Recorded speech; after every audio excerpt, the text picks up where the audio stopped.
Welcome to special drive. Annamayya జిల్లా రాజంపేట లోక్సభ స్థానంలో ఎన్నికల పోటీ రసవత్రంగా మారనుంది. వైసీపీ సిట్టింగ్ ఎంపీ మిథున్ రెడ్డి ఈసారి కూడా రాజంపేట బార్ నుంచి పోటీ చేస్తున్నారు. అయితే మిథున్ రెడ్డికి పోటీగా కూటమి అభ్యర్థిగా బీజేపీ నేత మాజీ సీఎం నల్లారి కిరణ్ కుమార్ రెడ్డి బరిలోకి దిగనున్నారు. తాజాగా కిరణ్ కుమార్ రెడ్డి విమర్శలతో మరింతగా అగ్గిరాజుకుంది. చిన్న చిన్న కాంట్రాక్టులతో పెద్దిరెడ్డి కుటుంబం ప్రస్థానం మొదలుపెట్టిందని, పెద్దిరెడ్డి రామచంద్రారెడ్డి, మిథున్ రెడ్డి రాజకీయాలను డబ్బు సంపాదన కోసమే పూర్తిగా వినియోగించుకుంటున్నారని కిరణ్ కుమార్ రెడ్డి విమర్శలు గుప్పించారు. ఈ 10 ఏళ్లలో ప్రభుత్వ ధనాన్ని, ప్రజల ధనాన్ని లూటీ చేయడం తప్ప వీళ్లు చేసిందేమీ లేదని ఆరోపించారు. రాజకీయాన్ని ఒక వ్యాపారంలా తయారు చేశారని, ఆంధ్ర లిక్కర్ స్కామ్ ముందు ఢిల్లీ లిక్కర్ స్కామ్ చాలా చిన్నదని కిరణ్ కుమార్ రెడ్డి మండిపడ్డారు.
ఇక మరో కిరణ్ కుమార్ రెడ్డి మరో వ్యాఖ్యలు కూడా చేశారు. ఎంపీ మిథున్ రెడ్డి పరోక్షంగా స్పందించారు.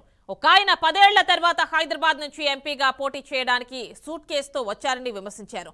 జూన్ 4 తర్వాత మళ్లీ అదే సూట్ కేసుతో హైదరాబాద్ తిరిగి వెళ్లేలా ప్రజలు తీర్పిస్తారని మిథున్ రెడ్డి స్పష్టం చేశారు. మదనపల్లె, పీలేరు, పుంగనూరు ప్రాంతాల్లో ముస్లింలు ఎక్కువ మంది ఉన్నారని, ఇలాంటి పరిస్థితుల్లో కూటమిలోని ఏ పార్టీ అభ్యర్థికి ఓటు వేసినా అది బీజేపీకి ఓటు వేసినట్టనేనన్నారు. అందుకే ఈసారి ఎన్నికల్లో టీడీపీ, బీజేపీ పార్టీలకు ఓటుతో బుద్ధి చెప్పాలని మిథున్ రెడ్డి ప్రజలకు పిలుపునిచ్చారు.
అన్నమయ్య జిల్లా రాజంపేట లోక్సభ స్థానంలో ఎన్నికల పోటీ రసవత్రంగా మారనుంది. వైసీపీ సిట్టింగ్ ఎంపీ మిథున్ రెడ్డి ఈసారి కూడా రాజంపేట బార్ నుంచి పోటీ చేస్తున్నారు. అయితే మిథున్ రెడ్డికి పోటీగా కూటమి అభ్యర్థిగా బీజేపీ నేత మాజీ సీఎం నల్లారి కిరణ్ కుమార్ రెడ్డి బరిలోకి దిగుతున్నారు. తాజాగా కిరణ్ కుమార్ రెడ్డి విమర్శలతో మరింతగా అగ్గిరాజుకుంది. చిన్న చిన్న కాంట్రాక్టులతో పెద్దిరెడ్డి కుటుంబం ప్రస్థానం మొదలుపెట్టిందని, పెద్దిరెడ్డి రామచంద్రారెడ్డి, మిథున్ రెడ్డి రాజకీయాలను డబ్బు సంపాదన కోసమే పూర్తిగా వినియోగించుకుంటున్నారని కిరణ్ కుమార్ రెడ్డి విమర్శలు గుప్పించారు. ఈ 10 ఏళ్లలో ప్రభుత్వ ధనాన్ని, ప్రజల ధనాన్ని లూటీ చేయడం తప్ప వీళ్లు చేసిందేమీ లేదని ఆరోపించారు. రాజకీయాన్ని ఒక వ్యాపారంలా తయారు చేశారని, ఆంధ్ర లిక్కర్ స్కామ్ ముందు ఢిల్లీ లిక్కర్ స్కామ్ చాలా చిన్నదని కిరణ్ కుమార్ రెడ్డి మండిపడ్డారు. ఇక పూర్తి డీటెయిల్స్ తిరుపతి నుంచి మా కరెస్పాండెంట్ గోపి అందిస్తారు. గోపి, చెప్పండి, మళ్ళీ తిరిగి YCP sitting MP Mithun Reddy same Rajampet నుంచే పోటీ చేస్తున్నట్టుగా తెలుస్తోంది.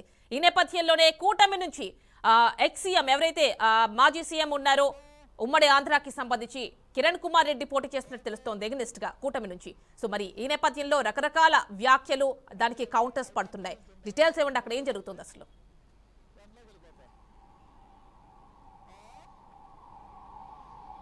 ఏసీఎంని మీరన్నట్టుగానే ఎన్నికల సమయం రోజు రోజుకి ఒక దగ్గర పడుతున్న సమయంలో ఇక దాదాపుగా ఒక 40-41 రోజు మాత్రమే ఉంది. ఈ నేపథ్యంలో ఇప్పటికే కూడా అన్ని పార్టీలు కూడా ప్రచారాల్లో నిమగ్నమయ్యారు. అది ఎమ్మెల్యే అభ్యర్థులు కావచ్చు, లేదంటే ఎంపీ అభ్యర్థులు కూడా. అయితే చిత్తూరు జిల్లాలో ఒక ఆసక్తికరమైనటువంటి రాజకీయం నడుస్తుంది. అయితే ఉమ్మడి జిల్లా చిత్తూరు జిల్లాకు సంబంధించి, లేదంటే ఇప్పుడు అంటే జిల్లా విడిపోయిన తర్వాత అన్నమయ్య జిల్లాకు సంబంధించి, ముఖ్యంగా రాజంపేటకు సంబంధించి ఇక్కడ కూటమి తరపున నల్లారి కిరణ్ కుమార్ రెడ్డి నిలబడడం జరిగింది. గత 10 సంవత్సరాల పాటు కూడా గతంలో ఆయన ఉమ్మడి ఆంధ్రప్రదేశ్కి ముఖ్యమంత్రిగా కొనసాగారు కాంగ్రెస్ ప్రభుత్వంలో, కాంగ్రెస్ పార్టీ అధికారంలో ఉన్న సమయంలో. అయితే ఇదే సమయంలోనే వైసీపీ నుంచి గతంలో ఉన్నటువంటి ప్రస్తుతం ఆల్రెడీ కొనసాగుతున్నటువంటి ఎంపీ మిథున్ రెడ్డి కూడా ఈసారి మరోసారి బరిలోకి అంటే ఎంపీ స్థానానికి పోటీ చేస్తున్నారు. అయితే ఇక్కడ మనం చూసినట్లయితే గత 3 శతాబ్దాలుగా అంటే దాదాపుగా 30-40 సంవత్సరాల నుంచి కూడా నల్లారి కుటుంబానికి, పెద్దిరెడ్డి కుటుంబానికి అంటే చాలా రాజకీయంగా కావచ్చు, లేదంటే ఎక్కువగా అంటే అంటే వర్గపోరు కావచ్చు, రకరకాల అంశాల మీద కూడా పచ్చగడ్డి వేస్తే బగ్గుమనే స్థాయిలో అది కొనసాగుతూ ఉంటుంది. అందువల్లనే గతంలో కిరణ్ కుమార్ రెడ్డి ముఖ్యమంత్రిగా ఉన్న సమయంలో ఎక్కడా కూడా అంటే అది రాజకీయంగా కావచ్చు, లేదంటే ఆర్థిక పరంగా కావచ్చు, ఏ రకంగా అయినా సరే పూర్తి స్థాయిలో కూడా పెద్దిరెడ్డి కుటుంబాన్ని కూకటి వేళ్లతో కూడా పెగిలించేసినటువంటి పరిస్థితి. ఇక మరో 2-3 సంవత్సరాలుగానే ఆయన కానీ ముఖ్యమంత్రిగా ఉంటే అసలుకి పెద్దిరెడ్డి గారి రామచంద్రారెడ్డి గారు అనేటువంటి ఇక్కడ ఆ వ్యవస్థ కావచ్చు, లేదంటే ఆయనకి సంబంధించిన ఆర్థిక మూలాలపైన పూర్తి స్థాయిలో కూడా దెబ్బ కొట్టేటువంటి తరుణంలో రాష్ట్రం విడిపోవడం, దాని తర్వాత పార్టీలు మారిపోవడం, ఇక్కడ కొత్త ప్రభుత్వం అధికారులకు రావడం, ఇలాంటి కార్యక్రమాలు చకచకా జరిగిపోయాయి. అయితే ఈసారి మాత్రం ఇప్పుడు ఇవన్నీ కూడా మనం ఎందుకు చెప్పుకుంటున్నామంటే తక్కువ సమయంలోనే ఇప్పుడు ఎన్నికల నోటిఫికేషన్ వచ్చేసిన తర్వాత ఇద్దరు కూడా ఏదైతే ఇప్పటి వరకు కూడా మనం చెప్పుకున్నటువంటి 30 సంవత్సరాల పాటు వీళ్ళు రాజకీయ వైరం కొనసాగుతున్నారు వాళ్ళ నాన్నల కాలం నుంచి కూడా, ఆ కుటుంబాలు ఇప్పుడు బరిలోకి దిగాయి. అంటే గతంలో అంటే ఇప్పుడు రాజ్యసభ సంబంధించిన పెద్దిరెడ్డి మిథున్ రెడ్డి ఇప్పుడు వైసీపీ తరఫున పోటీలోకి దిగుతుంటే నల్లారి కిరణ్ కుమార్ రెడ్డి బీజేపీ అంటే కూటమి తరఫున ఆయన ఎంపీ అభ్యర్థిగా నిలబడడం జరిగింది. ఇక్కడ ఇప్పుడు రాజకీయంగా రసవత్తరంగా అంటే ఇప్పటి వరకు కూడా మనం ఎమ్మెల్యేలు అంటే నియోజకవర్గాల్లోనే ఒక రకమైనటువంటి అంటే ఇష్యూ అంటే ప్రధాన పార్టీకి కూటమి పార్టీలకి ఒక పెద్ద ఎత్తున డి అంటే డి అనే స్థాయిలో జరుగుతుంటే ఈ రాజంపేటలో మాత్రం ఇట కిరణ్ కుమార్ రెడ్డికి, పెద్దిరెడ్డి మిథున్ రెడ్డికి ఊహించిన స్థాయిలో ఒకరిపైన ఒకరు ఆరోపణలు చేసుకుంటూ కూడా ముందుకెళ్తున్నారు. తాజాగానే 2 రోజుల క్రితం కూడా కిరణ్ కుమార్ రెడ్డి కలికిరికి వచ్చిన సమయంలో చాలా ఘాటుగా మాట్లాడడం జరిగింది. పెద్దిరెడ్డి రామచంద్రారెడ్డి కుటుంబం కావచ్చు, లేదంటే పెద్దిరెడ్డి అనుచరులు కావచ్చు, దాదాపుగా 10 సంవత్సరాల్లో ఊహించని స్థాయిలో అంటే ఢిల్లీ లిక్కర్ స్కామ్ అనేది చాలా తక్కువ, కానీ ఏపీలో జరిగినటువంటి ఏపీ లిక్కర్ స్కామ్ చాలా అంటే మొత్తం దీనికి సంబంధించి కానీ డేటా అంతా కానీ బయట తీస్తే కొన్ని వేల కోట్ల రూపాయలు పెద్దిరెడ్డి కుటుంబం కావచ్చు, లేదంటే వైసీపీ నేతలందరూ కూడా దోచుకునేసినారంటూ కూడా ఆయన చాలా ఘాటుగా మాట్లాడడం జరిగింది. అదే స్థాయిలోనే చిత్తూరు జిల్లా అంటే రాయలసీమ వేదికగా చిత్తూరు జిల్లా నుంచి కూడా పెద్దిరెడ్డి కుటుంబం పెద్ద ఎత్తున ఒకవైపు ఇసుక మాఫియా కావచ్చు, మరోవైపు అంటే గ్రైనేట్స్ సంబంధించిన వ్యాపారాలు కావచ్చు, లేదంటే మరోవైపు పిఎల్ఆర్ గ్రాంట్స్తో పెద్ద ఎత్తున అంటే కాంట్రాక్ట్ చేసుకోవడం కావచ్చు, లేదంటే రోడ్లు కావచ్చు, లేదంటే డెవలప్మెంట్లో భాగంగా రకరకాల కాంట్రాక్ట్ వర్క్స్ చేపట్టడం కావచ్చు, ఇట్లా రకరకాల వాటినన్నింటిని కూడా ఉపయోగించుకొని కొన్ని వేల కోట్ల రూపాయలు సంపాదించేశారు. ఇదంతా కూడా ప్రజలకు సంబంధించినటువంటి ఆస్తి, ప్రజల కష్టాల నుంచి కూడా దోచుకున్నటువంటి ఆస్తి, ఇదంతా కూడా రికవరీ చేయాలంటూ కూడా ఆయన చాలా ఘాటుగా మాట్లాడడం జరిగింది. అదే స్థాయిలోనే మిథున్ రెడ్డి కూడా కిరణ్ కుమార్ రెడ్డికి కౌంటర్ ఇవ్వడం జరిగింది. ఎప్పుడో అంటే 10 సంవత్సరాల క్రితం ముఖ్యమంత్రిగా కొనసాగినట్టు ఒక వ్యక్తి దాని తర్వాత పదవి కోల్పోయిన తర్వాత సూట్ కేసు పట్టుకుని ఇతర ప్రాంతాలకు వెళ్ళిపోయారు. మరి ఇప్పుడు ఓటర్లని లేదంటే ఏదో నేను ఏపీకి న్యాయం చేస్తానంటూ కూడా ఇప్పుడు మరోసారి ఎన్నికల్లోకి బరిలో దిగుతున్నారు. అది ఎంపీ అభ్యర్థిగా బరిలో దిగుతున్నారు. ఇలాంటి వారిని చూసి ఎవరు కూడా ఓట్లు వేయొద్దంటూ కూడా పెద్ద ఎత్తున ఆయన కూడా మిథున్ రెడ్డి కూడా కౌంటర్ అటాక్ ఇవ్వడం జరిగింది. ఇదే ఇప్పుడు ఒక రాజకీయ వర్గాల్లో చర్చ నడుస్తుంది. కూటమి అభ్యర్థిగా బరిలోకి దిగినటువంటి కిరణ్ కుమార్ రెడ్డిని ఢీ కొట్టాలా అంటే మిథున్ రెడ్డే సరైనటువంటి జోడి అంటూ కూడా ఆ పార్టీ కూడా ఒక నిర్ణయం తీసుకుని ఎక్కడ కూడా మార్పు చేయకుండా రాజంపేటకి పెద్దిరెడ్డినే ఈసారి అవకాశం అంటే మిథున్ రెడ్డికి అవకాశం ఇవ్వడం అనేది ఒక స్ట్రాటజిక్గా అనుకుంటే మిథున్ రెడ్డి ఎలాగైనా సరే మరోసారి ఇక్కడ బరిలోకి దిగుతారు. కాబట్టి ఆయన ఢీ కొట్టాలంటే రాజకీయంగా కావచ్చు, లేదంటే అంటే ఎన్నో సంవత్సరాల నుంచి కూడా కుటుంబ పరంగా కూడా ఒక వైరం ఉన్నటువంటి అంటే ఎక్కడ కూడా కాంప్రమైజ్ కాకుండా ఒక వైరం కొనసాగిస్తూ ఉన్నటువంటి నల్లారి కుటుంబం నుంచే కూడా బరిలోకి దింపాలంటూ కూడా, అది కాకుండా ఎక్స్ సీఎం కిరణ్ కుమార్ రెడ్డిని బరిలో దింపడం అనేది ఇది కూటమి స్ట్రాటజీగా మనం చెప్పుకోవచ్చు. మొత్తం మీద వీళ్ళు బరిలో ఉన్న నేపథ్యంలో పెద్ద ఎత్తున ఇప్పటికే కూడా రాజకీయ అంచనాలు మించిపోతున్నాయి. ఇప్పటికే గత కొద్ది రోజుల నుంచి పీలేరు కావచ్చు, లేదంటే కలికిరి ప్రాంతాలకు వచ్చినటువంటి కిషోర్ కుమార్ రెడ్డి రకరకాల ఆయన ఉన్నటువంటి అంటే గతంలో ఉన్నటువంటి అనుభవాలను దృష్టిలో పెట్టుకుని ముఖ్యమంత్రి హోదాలో గతంలో పనిచేశారు కాబట్టి ఇప్పుడు మాజీ అయినప్పటికీ కూడా ఆ రకమైనటువంటి నేతలందరినీ కూడా కలుపుకొని ముందుకెళ్తూ ఆ రోజుల్లో ఎవరెవరు ఆయనకు సహాయం అంటే ఎవరెవరు ఆయన ద్వారా సహాయం పొందారో వాళ్ళందరినీ కూడా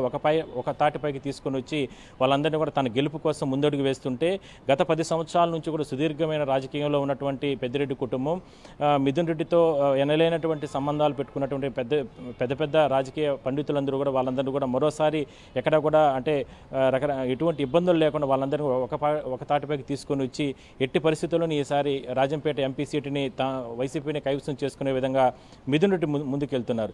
ఏదైనప్పటికీ కూడా మరో 40-41 రోజు మాత్రమే ఉంది కాబట్టి ఎన్నికలకు సంబంధించిన ఏదైతే కౌంట్ అంటే దీనికి సంబంధించి ఏదైతే పోలింగ్కి సంబంధించి మరి ఎటువంటి స్ట్రాటజీస్తో ఇంకా ముందుకెళ్తారు. ఇంకా 40 రోజులు ఉంది కాబట్టి తొలి రోజుల్లోనే ఇప్పుడిప్పుడే ఎన్నికల ప్రచారంలో స్టార్ట్ అయ్యారు కాబట్టి ఎన్నికల ప్రచారంలో ఈ స్థాయిలో ముందుకెళ్తున్నారంటే రాబోయే రోజులు ఎటువంటి అంటే మాటల దాడులకు ముందుకెళ్తారంటూ కూడా నియోజకవర్గాల్లో కావచ్చు లేదంటే రాజంపేటకు సంబంధించినటువంటి అన్ని నియోజకవర్గాల్లో ఈ రకమైన చర్చ నడుస్తుంది. ఆమెని రైట్ గోపీనాథ్, థ్యాంక్ యూ. ఇక విజయవాడ నుంచి ఇదే అంశానికి సంబంధించి మరిన్ని డీటెయిల్స్ మా కరెస్పాండెంట్ శ్రీనివాస్ అందిస్తారు. శ్రీనివాస్ చెప్పండి, అంటే ఇక్కడ చూసుకున్నట్టయితే YCP sitting MP Mithun Reddy and versus అక్కడ మనకి కూటమి నుంచి బీజేపీ తరఫున ఎస్పెషల్లీ మాజీ సీఎం కిరణ్ కుమార్ రెడ్డి పోటీ చేస్తున్నారు. సో మరి ఈ నేపథ్యంలో చాలా ఘాటు వ్యాఖ్యలే చేస్తున్నారు ఇటు కిరణ్ కుమార్ రెడ్డి కావచ్చు అటు మిథున్ రెడ్డి కావచ్చు. చెప్పండి, ఎలా ఉంది అసలు పరిస్థితి?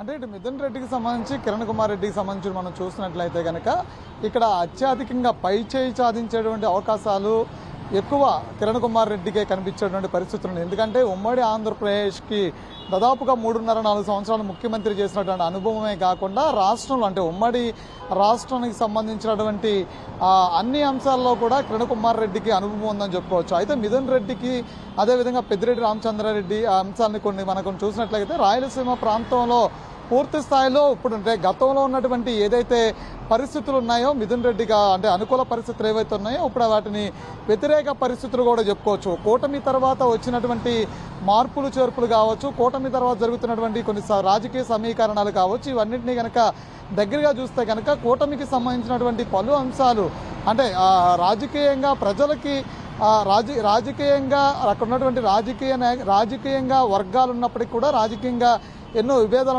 ఉన్నప్పటికీ కూడా ప్రజల్లో కూడా అనేక అంశాల్లో ఇటు మిథున్ రెడ్డి కావచ్చు పెద్దిరెడ్డి రామచంద్రారెడ్డి కావచ్చు చాలా అంశాల్లో కూడా ప్రజలకు కూడా కొంత ఇబ్బందికరమైనటువంటి నేపథ్యాన్ని కూడా ఈ మధ్యకాలంలో చూసాం. పొంగునూరు జరిగినటువంటి ఏదైతే సంఘటన ఉందో సంఘటన తర్వాత పెద్దిరెడ్డి రామచంద్రారెడ్డిని గతంతో పోలీసు అంటే గతంలో అంటే కొన్ని ప్యాక్షన్ రాజకీయాలని చూసిన పరిస్థితులు చూసాము. మరలో ఒకసారి అలాంటి ప్యాక్షన్ రాజకీయాలను తలపించే విధంగా పొంగునూరు సంఘటన జరిగింది. అక్కడ చంద్రబాబు నాయుడు అంటే గ్రామంలోకి అంటే ఆ ప్రాంతంలోనికి రాకముందే అడ్డుకునే ప్రయత్నం చేయడమే కాకుండా అంటే రాజకీయంగా ప్రత్యర్థులు ఉంటారు, మాటలు విమర్శలు ఉంటాయి, అంటే ఒకరి మీద ఒకరు విమర్శలు ఉంటాయి, ఆరోపణలు ఉంటాయి, ప్రత్యారోపణలు ఉంటాయి, అంటే కౌంటర్లు రీకౌంటర్లు అనేది రాజకీయాల్లో సర్వసాధారణం. కానీ భౌతికంగా పడేటువంటి దాడులు ఏవైతున్నాయో ఆ అంశంలో కనుక ప్రజలు కొంతవరకు భయభ్రాంతులకు గురవుతారు అనే అంశాన్ని కూడా ఈ మధ్యకాలంలో పొంగునూరు సంఘటన చెప్పుకోవచ్చు. కానీ ఆ తర్వాత కూడా ఇది చేసినటువంటి అంటే ఈ మధ్యకాలంలో వైసీపీ ప్రకటించినటువంటి సీట్లో ఇటు మిథున్ రెడ్డికి సీటును రెగ్యులర్ చేస్తూ వచ్చారు. అదేవిధంగా పెద్దిరెడ్డి రామచంద్రారెడ్డి కూడా సుదీర్ఘకాల రాజకీయ అనుభవం ఉన్నటువంటి నేత, అంతేకాకుండా కాంగ్రెస్ పార్టీ నుంచి రాజశేఖర రెడ్డితో పాటు కలిసి పనిచేసినటువంటి వ్యక్తి, ఈ క్యాబినెట్లో కూడా గత క్యాబినెట్లో కూడా మంత్రి చేసినటువంటి వ్యక్తి, అంతేకాకుండా మిథున్ రెడ్డి కూడా చదువుకున్నటువంటి వ్యక్తి, అన్ని సమీకరణలు తెలిసినటువంటి వ్యక్తి కాబట్టి ఆయనకు కూడా గతంలో ఎంపీ సీట్ ఇవ్వడం జరిగింది. మరలా ఇప్పుడు కూడా అతను ఎంపీగా సీట్ ఇవ్వడం జరిగింది. కానీ ఉమ్మడి అంటే కూటమి తర్వాత నల్లారి కిరణ్ కుమార్ రెడ్డిని అక్కడ పోటీలోకి తీసుకురావడంతో కూడా పూర్తిగా రాజకీయ సమీకరణలు చాలా వరకు మారాయని చెప్పుకోవచ్చు. ఎందుకంటే కిరణ్ కుమార్ రెడ్డికి వర్సెస్ పెద్దిరెడ్డి మిథున్ రెడ్డి అనే పాటికి రాష్ట్రానికి ముఖ్యమంత్రి చేసినటువంటి కిరణ్ కుమార్ రెడ్డి, అంతేకాకుండా అత్యధిక అనుభవం అంటే రాజకీయ సమీకరణలతో పాటు రాష్ట్రాన్ని గురించినటువంటి తెలిసినటువంటి అంశాలు, మరో పక్క నుంచి అతను బీజేపీతో ఇప్పుడు పెద్దిరెడ్డి కిరణ్ కుమార్ రెడ్డి బీజేపీతో కలిసి ప్రయాణం చేయడం, బీజేపీ కేంద్రంలో బీజేపీ అధికారంలో ఉండటం, ఇలాగ అనేక అంశాలు అంటే రాయలసీమ ప్రాంతంలో వెనకబడినటువంటి ప్రాంతం ఏదైతే ఉందో ఆ ప్రాంతాన్ని డెవలప్ చేయడానికి కావాల్సినటువంటి అంశాలు ఏవైతే ఉంటాయో వాటిని కిరణ్ కుమార్ రెడ్డి పెద్దిరెడ్డి మిథున్ రెడ్డి అనుకుంటే కనుక కిరణ్ కుమార్ రెడ్డి వైపే ప్రజలు ఎక్కువ వైపు చూసేటువంటి అవకాశం కూడా కనిపిస్తుంది. అయితే ఇప్పుడున్నటువంటి కూటమి తీసుకున్నటువంటి నిర్ణయాలు ఏవైతే ఉన్నాయో కూటమి తీసుకున్న నిర్ణయాల్లో భాగంగా కిరణ్ కుమార్ రెడ్డిని తెర మీదకి తీసుకురావడం అనేది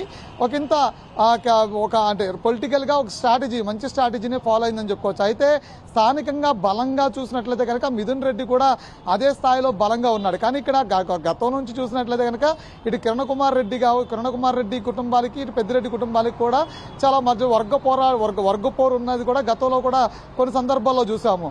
అయితే ఇలాంటి సందర్భాలు అన్ని కూడా రేపొద్దున రాయలసీమ వీళ్ళిద్దరూ పోటీ చేసే ప్రాంతంలో ఎవరు అత్యధికంగా అంటే ప్రజలు మనల్ని ఎవరు పొందగలరు అంటే కనుక ఇప్పుడున్నటువంటి పరిస్థితుల్లో కూటమి అభ్యర్థి ఉన్నటువంటి కిరణ్ కుమార్ రెడ్డికే అవకాశాలు ఎక్కువ ఉన్నాయనేది సర్వేలు కూడా చెప్తున్నటువంటి పరిస్థితులు. అయితే పెద్దిరెడ్డి రామచంద్రారెడ్డి గతంతో అంటే గతంలో ఉన్నటువంటి ఫ్యాక్షన్ రాజకీయాలకి ఇప్పుడే రాయలసీమ ప్రాంతం కానీ ఆ ప్రజలు కానీ కొంచెం దూరంగా ఉంటున్నారు అనుకునే సమయంలో కూడా ఈ మధ్యకాలంలో జరిగినటువంటి ఆ పొంగునూరు జరిగినటువంటి ఏదైతే అంగళ్ళ దగ్గర జరిగినటువంటి ఏదైతే సంఘటన ఉందో మరొకసారి అది ఉలిక్కి పడేలా చేసింది. అంతేకాకుండా రాష్ట్రం మొత్తం కూడా అధికారంలో ఉన్నటువంటి వైఎస్ఆర్సీపీ పార్టీ మంత్రిగా ఉన్నటువంటి పెద్దిరెడ్డి కనుసన్నలో ఇదంతా జరిగింది.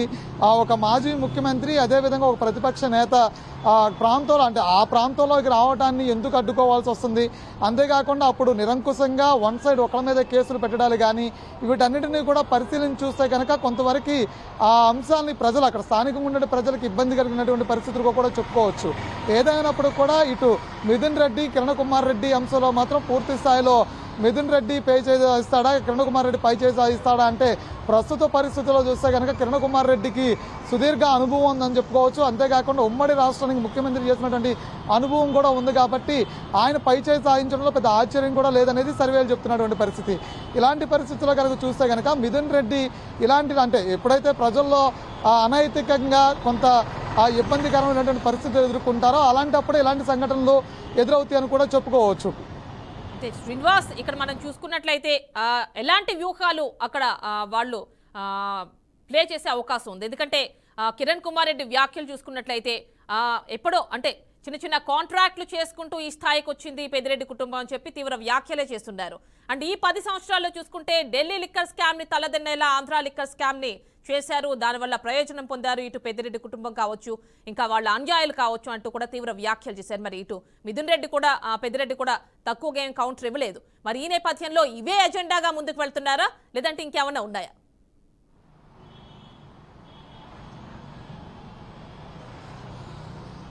అంటే ప్రస్తుత రాష్ట్ర రాజకీయాల్లో చాలా పెనుమార్పులు జరిగాయి, చాలా దుమారం లేపేటువంటి సంఘటనలు జరిగాయి, చాలా దుమారం లేపేటువంటి ఆరోపణలు ప్రత్యర్థుల మీద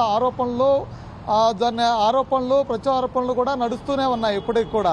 ఎలా చెప్పొచ్చు అంటే కనుక ప్రస్తుతానికి మన రాష్ట్ర రాజకీయాల్లో చూసినట్లయితే కనుక అనేక అంశాలు ఏ అంశాన్ని మనం పరిగణలో తీసుకున్నా ఏ అంశాన్ని మనం పరిశీలన చూసినప్పుడు కూడా పూర్తిగా రాజకీయ నేపథ్యాన్ని దాన్ని అంటగడుతున్నటువంటి పరిస్థితి.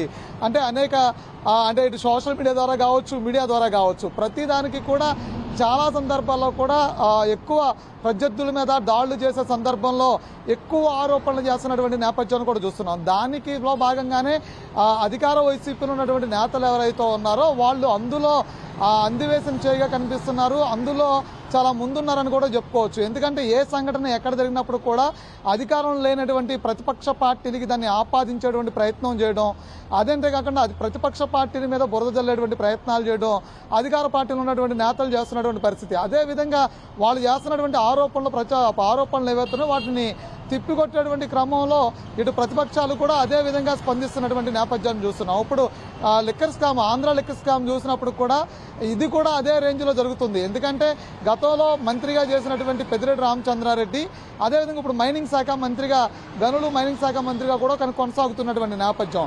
అయితే ఆంధ్రాలో ఇప్పటి వరకు కూడా అంటే గత కొన్ని సందర్భాల్లో కూడా పురంధరేశ్వరి కూడా లిక్కర్ మీద అనేక ఆరోపణలు చేయడం జరిగింది, దానికి కొన్ని వాస్తవాలను కూడా వాళ్ళు చూపించడం జరిగింది.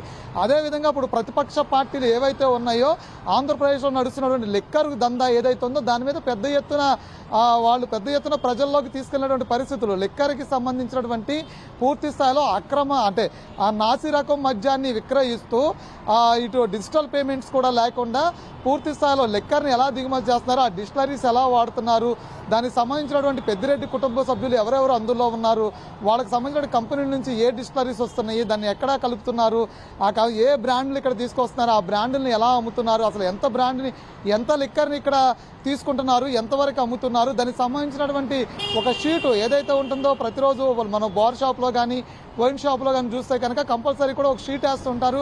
ఆ షీటు ప్రకారంగా కూడా ఇలా అమ్మకాలు చేయట్లేదు. అంతేకాకుండా డిజిటల్ పేమెంట్స్ అనేవి టోటల్గా పెట్టలేదు. రీసెంట్గా మాత్రమే కొన్ని చోట్ల మాత్రమే డిజిటల్ పేమెంట్స్ని తీసుకురావటం, ఇదంతా కూడా అంటే పెద్ద ఎత్తున ఆంధ్రాలోకి పెద్ద ఎత్తున నకిలీ మద్యంతో పాటు అనాధికారికంగా మద్యం వచ్చి చేరడంతో పాటు అనాధికార మద్యం పూర్తిగా పెద్ద ఎత్తున ఇక్కడ బారుల్లోనూ వైన్ షాపుల్లోనూ అమ్ముడుపోవటం, దానికి లెక్కలు లేకపోవడంతో వేల కోట్ల రూపాయల లిక్కర్ దందా జరిగిందని చెప్తున్నారు. ఇప్పుడు దానికి సంబంధించి మైనింగ్కి సంబంధించిన గనులు శాఖ మంత్రిగా పెద్దిరెడ్డి రామచంద్రారెడ్డి బాధ్యతలు చేపట్టిన తర్వాత ఇప్పటి వరకు కూడా ఇసుక కావచ్చు, శాండ్ కావచ్చు, మైనింగ్ కావచ్చు, కొండలను తవ్వేస్తున్నారు అనే అంశాలను కానీ ఇలాంటి అనేక అంశాలను కూడా ప్రతిపక్షాలు ఆరోపణలు చేస్తున్నటువంటి పరిస్థితి ఉంది. చాలా దానికి ఆధారాలు కూడా తీసుకొస్తున్నారు. గ్రీన్ ట్రిబ్యునల్ కూడా ఈ మధ్యకాలంలో చేసినటువంటి ప్రకటనలో అనుమతులు లేకుండా ఇంకా ఇసుక రవాణా నడుస్తుంది, అనుమతులు లేకుండా ఇంకా మైనింగ్ రవాణా నడుస్తుంది అని చెప్పిన అంటే పూర్తి స్థాయిలో డబ్బుని సంపాదించేదానికి ప్రస్తుత ప్రభుత్వం ఉన్నటువంటి పెద్దిరెడ్డి రామచంద్రారెడ్డి కుటుంబం కావచ్చు, ఆయన వర్గం కావచ్చు, ఆయన అనునయులు కావచ్చు, వీళ్ళందరూ కూడా పెద్ద ఎత్తున ఇటు మైనింగ్ కావచ్చు, అటు మధ్యలో కావచ్చు పెద్ద ఎత్తున అవినీతికి పాల్పడ్డారనేది ప్రతిపక్షాలు చేస్తున్నటువంటి ఆరోపణ. దాన్ని కొన్ని సందర్భాల్లో కొన్ని ఆధారాలు చూపించారు. పురంధరేశ్వరి స్వయంగా తానే పర్యటన చేసినటువంటి కొన్ని ప్రాంతాల్లో కూడా వైన్ షాపుల్లోకి వెళ్ళి ఆమె తీసుకొచ్చినటువంటి అంటే చాలా మద్యం విక్రయించి అక్కడ 750 రూపాయలని 750 రూపాయలని మాత్రమే లెక్కల్లో చూపించడానికి కూడా అప్పుడు తప్పుపట్టారు. కల్తీ మద్యం దాగి చాలా మంది చనిపోయారని కూడా చెప్తున్నారు. ఈ మధ్యకాలంలోనే 5 ఏళ్ల కాలంలోనే లెక్కలేనంత మంది కల్తీ మద్యం దాగి చనిపోయారని చెప్తూ ఉన్నారు. ఈ కల్తీ మద్యం బారిన ఇంకా పడి ప్రాణాలు కోల్పోవడమే కాకుండా ప్రాణాలు కోల్పోయే బారిన అంటే పూర్తిగా హాస్పిటల్లో వైద్యం చేయించుకుంటూ గవర్నమెంట్ హాస్పిటల్లో కుప్పలు దెప్పలుగా కూడా కల్తీ మద్య బాధితులు ఉన్నారని చెప్తున్న పరిస్థితి కూడా కనిపిస్తుంది. Yamini. Right Sreeraj, thank you.